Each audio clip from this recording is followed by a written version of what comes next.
दोस्तों, आज मैं आपको मासिक प्रदोष व्रत की कथा सुनाऊंगी। तो चलिए शुरू करते हैं। सनातन पंचांग के हर माह की त्रयोदशी तिथि पर प्रदोष व्रत का दिन होता है। शास्त्रों के अनुसार भगवान शिव की पूजा के लिए रखे जाने वाले प्रदोष व्रत बहुत महत्वपूर्ण होते हैं। मान्यता है कि इस व्रत को रखने पर भगवान शिव सभी मनोकामनाएं पूरी करते हैं।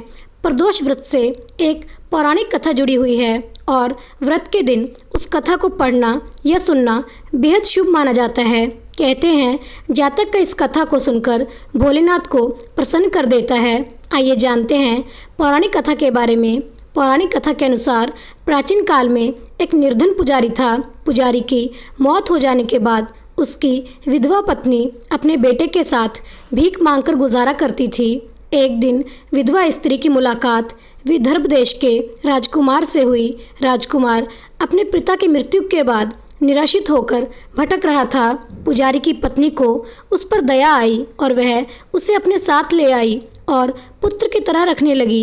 एक बार पुजारी की पत्नी दोनों पुत्रों के साथ ऋषि शांडिल्य के आश्रम में गई। वहाँ उसने प्रदोष व्रत की विधि और कथा सुनी और घर आकर उसने व्रत रखना शुरू कर दिया। एक दिन दोनों बालक वन में घूम रहे थे। पुजारी का बेटा घर लौट आया, लेकिन राजा का बेटा वन में गंधर्व कन्या से मिला और उसके साथ समय गुजारने लगा। कन्या का नाम अशुमति था। दूसरे दिन भी राजकुमार उसी स्थान पर पहुंचा।